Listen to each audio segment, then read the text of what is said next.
When I was 8 years old, I spent most of my free time playing in the streets near my house. I had a few friends from school who lived nearby, so I was always with them whenever I was out. Our group was made up of myself and my friends Jake, Mark, and Carl, although there were usually other people with us. Everything was great and I never had any problems. We would frequently do things that we shouldn't have been doing, but we managed to stay out of trouble. Some pretty strange things happened to us on some occasions, but nothing stopped us and we always felt fairly safe. This was the case until the day I met Chris. He was 18 and lived on the same street as Jake. I don't know how they came to know each other, but they claimed to be friends. We met in the alley behind Chris's house, and where he was playing with a remote-control car. I was happy to meet him, but he clearly had a much different opinion of me.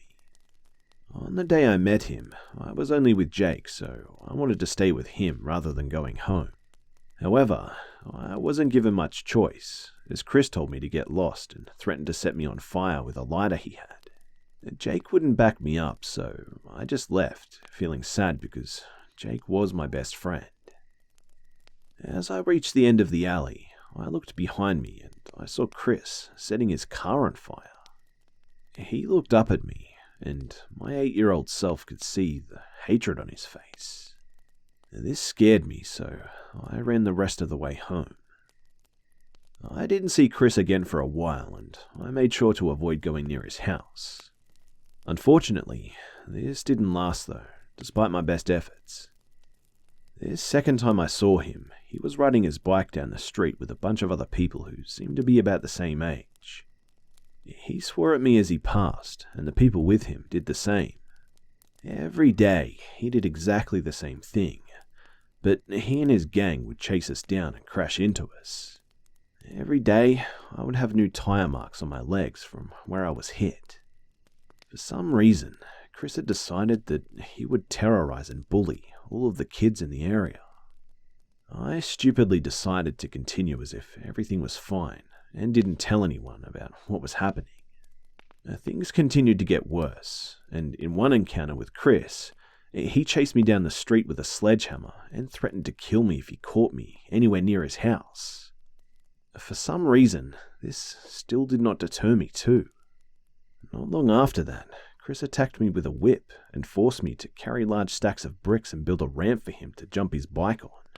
Although, on this occasion, he stopped whipping me and decided to help me build the ramp before telling me to leave. On another similar occasion, Chris whipped me and forced me to walk a mile carrying a radiator. I don't know how Chris was never caught doing this, but somehow nobody saw him or tried to stop him. I would have tried to run, but I wasn't exactly the fastest, and he would have caught me easily, and things may have been much worse anyway. To this day, I still have scars from that. After that, I was near my friend Carl's house and unintentionally interrupted Chris and his friends trying to get some bushes on fire. They chased me with a homemade flamethrower, and I was almost set on fire. I managed to escape unscathed, but things didn't get any better. A few days later, my dad's car was broken into, and things were stolen. He threw rocks at both of my parents and even threw one through the window of my dad's car while he was driving. We kept calling the police on him, and when he threw the rock through my dad's window, my dad threw it back at him. Most of the times my parents were caught completely off guard by his attacks, and it's a miracle that nobody got hurt. Chris and his friends kept terrorizing me, and my friends and my family too. I was finally left alone when my granddad caught one of Chris's friends chasing me on a bike. He knocked him off his bike, grabbed and threatened him, and I never had any problems with Chris after that. But he kept treating everyone around him like shit. Well, a few years later, I heard that he was arrested after a police manhunt, and his family moved away. That was the last thing I heard about Chris, and it's been about a decade since the incident with my granddad. I'm now 18, and Chris will be about 28, but I still never want to see him again. The only thing he ever did for me was give me a story to tell people about how weirdly dangerous my life was when I was 8 years old. I don't know why he was the way he was, but honestly, I don't care. I just hate him. Anyway, after the events that took place when I was 8 years old, things went back to normal for my friends and I. The guy who had tormented us was gone, and we were pretty much safe again. This continued until we finished primary school, and when this happened, we didn't see each other very much, apart from a few who went to the same school as me anyway. Up until that point, my best friend was Jake. He ended up going to a different school, so we only saw each other twice since we finished school. When we were both 13, we had moved on, and we weren't really friends anymore. So, one day when I was 13 or 14, I met up with an old friend. His name was Ethan, and he had also been friends with Jake. When we met up, we decided to go to a large park that was located between our houses. We walked there and went on the swings for a while, but left after a girl started shouting at us. We walked to the basketball court close to the exit as we made our way towards Ethan's house. This area was surrounded by thick bushes and trees that are easy to hide in, so we had no idea what was about to happen. We weren't paying much attention to our surroundings as we had a lot to catch up on. We didn't notice a group of masked people dressed completely in black approaching us until it was too late. We were surrounded, and we saw that they were all armed with kitchen knives. There were 6 or 7 of them surrounding us when one of them spoke. He demanded all of our money and our phones, and he said that he would kill us if we refused or tried anything. His voice sounded familiar though, and when I got a better look at him, I realized that it was Jake. I don't think he recognized me because he pointed his knife right at me and demanded our stuff again. At this point, Ethan had also realized who it was, and simultaneously, we both told him who we were. He looked at us for a second and then he pulled his mask off and greeted us. He told me that I hadn't changed much before telling us that we were lucky and to get out of there. Well, we started to walk away, and as we reached the exit, we turned and saw them running into the bushes. Freaked out, we ran to Ethan's house and didn't leave for a few hours. When it came time for me to leave, I ran straight home, avoiding the park, of course. I saw him again after that, but I always avoided him. I almost never went out on my own again for the next few years, in fact. So, my childhood best friend, who was like a brother to me, he, almost mugged me. If he hadn't have realized who we were, things could have been very different. I mean, the people with him seemed pretty ready to stab us, even if we did what they wanted us to. He had screwed me over and dragged me into bad things before this, but I can't forgive him, even though he let us go. He wasn't exactly a good person to begin with, but this was way too far. I did recently hear that he had turned his life around, but I'm done with him, and I hope that I never see him again.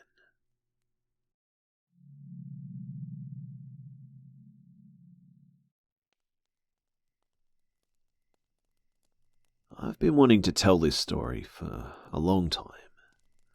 I hope I can do it justice because it's something I'll never forget. At the time, I'm 16 and I'm living in the Kootenays in BC, Canada. It's mid-January and I'm walking home alone, much like I usually do. I remember being in awe of all the fresh snow, but also being annoyed because I wasn't wearing boots or warm winter clothes. There is at least 2 feet of fresh snow, so I'm having trouble walking a normal pace, but I trek on. Then, barrowing out of the alley is this loud and built dog, a mix of what I think is a pit and bull mastiff, but honestly, it was dark. To be clear, I love dogs, and have grown up with large dogs. However, this dog was not happy that I was in the area, and kept on me very aggressively. I couldn't pass it or walk away. Eventually, the dog began to pounce and clip at my ankles, despite me turning to the side and trying to calm it down. The dog started to get so aggressive, I panicked and jumped into the back of the pickup truck parked on the street. So, it's about 11 at night, my feet are numb, the snow is absorbing the sounds of a small town backstreet, and I am terrified, wondering how I'm going to get home. When another truck rounds the corner and slowly creeps up next to me. "Hey, can you help me get this dog to leave me alone?" I yell. The window unrolls and I can tell that there are two guys in the car, maybe in their early 30s. The passenger opens his door and the dog bolts to him. This freaking dog though, it suddenly found its chill and even let this guy pet it. Frankly, I'm embarrassed, so I sheepishly get off the cab of this truck and tell them how the dog was coming after me and nipping at me. The guys don't really believe me, but I don't blame them.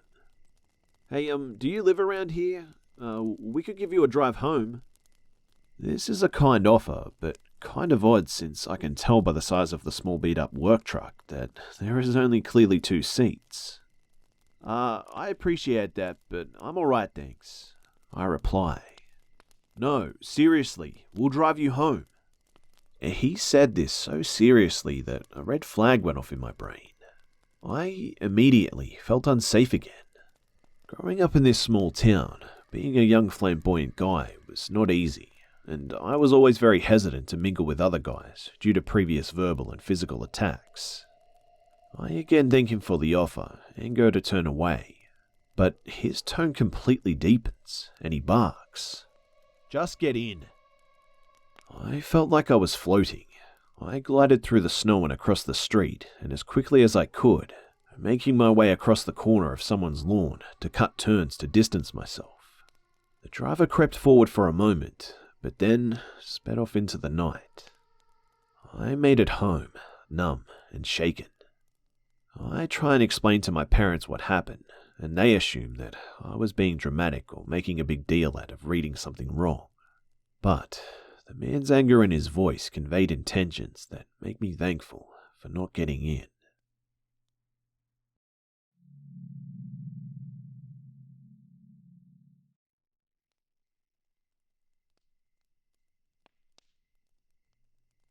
This is the story of one of the most terrifying experiences of my life.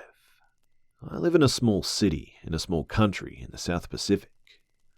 While there is definitely weird stuff that goes on in this country, hitchhikers being murdered, gangs, etc., it's nothing like some of the strange backwater towns of America and is generally considered to be a very safe place.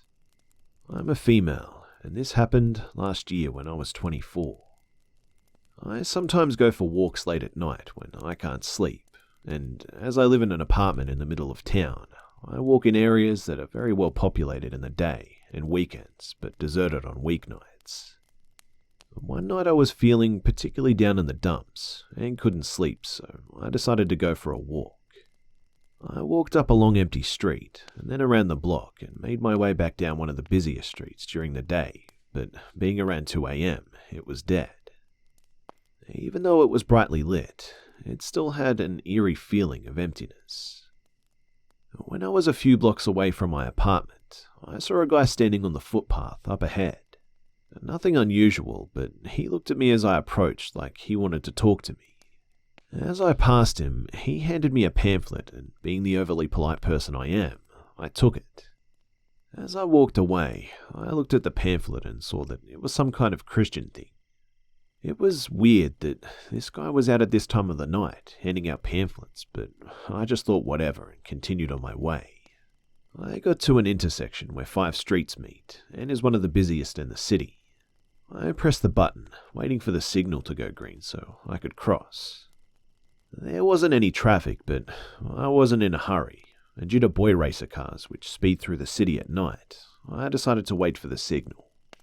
As I was waiting, the suddenly pamphlet guy was standing next to me grinning. He said, "Hi, what's your name? Can I walk you home? Where do you live?" I ignored him as I waited, starting to feel uneasy. And just as the signal went green, my phone rang. It was my sister calling from Switzerland. She must have got the time zone difference mixed up to be calling at this time, but I happily answered anyway. I crossed the road while I talked to my sister and got completely engrossed in the story she was telling to the point where I briefly forgot about the guy. Partway down the street, I looked over my shoulder and saw that the guy was walking behind me a little way back and started getting quite nervous. I told my sister what was happening while telling myself that I was just being paranoid.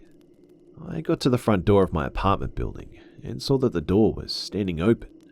There's a restaurant in the building, and the employees sometimes leave the door open when they're sorting out the rubbish at the end of the night, which is against the rules of the body corporate.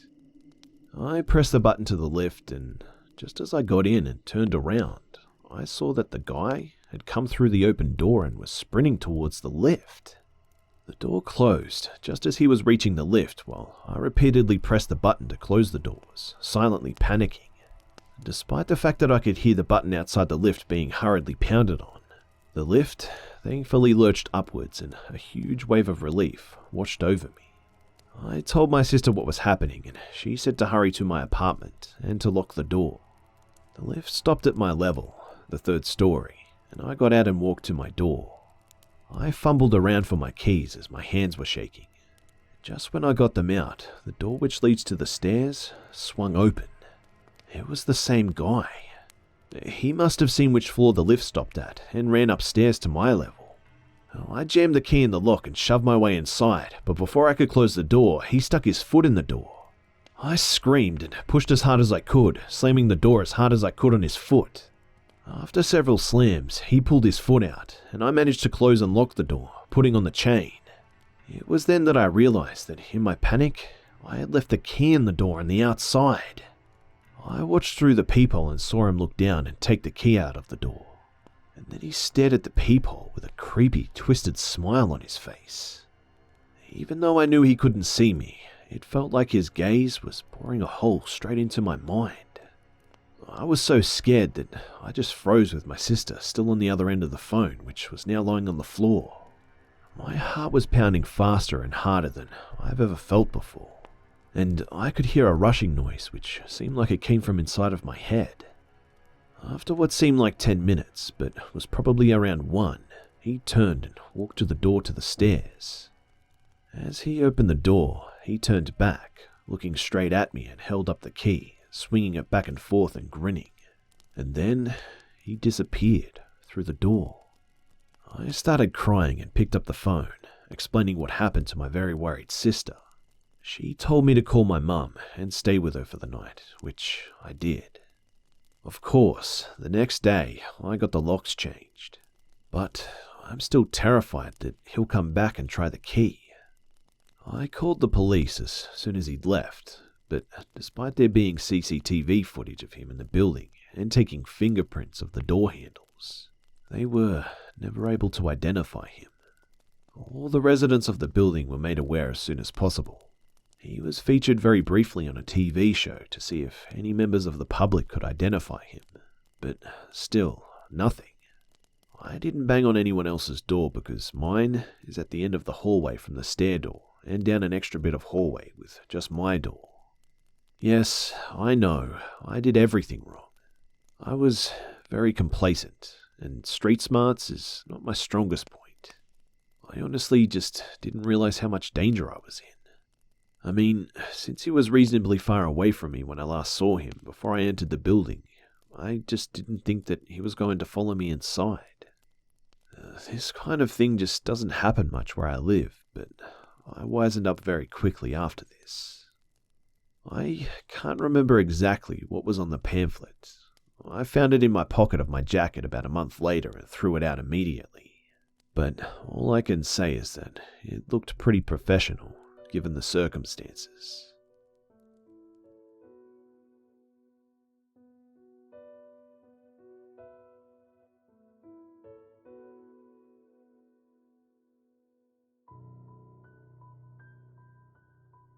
G'day mates, it's Busta here.